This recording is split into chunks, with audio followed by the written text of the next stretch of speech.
guys, nakita niyo yung buhos ng ulan. Shout out sa mga batang naliligo sa ulan. Yung mga bata kami sa probinsya. Inaabangan namin pag natulog tayo. Oo. Doon kami naliligo kasi sabi namin shower.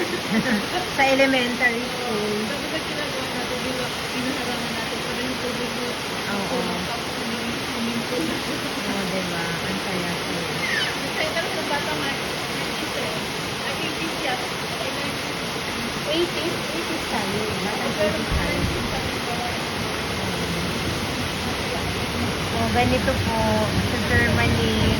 O, yan. Kulog is life. Ayan. August 3. Ang lakas ng ulan. August 3.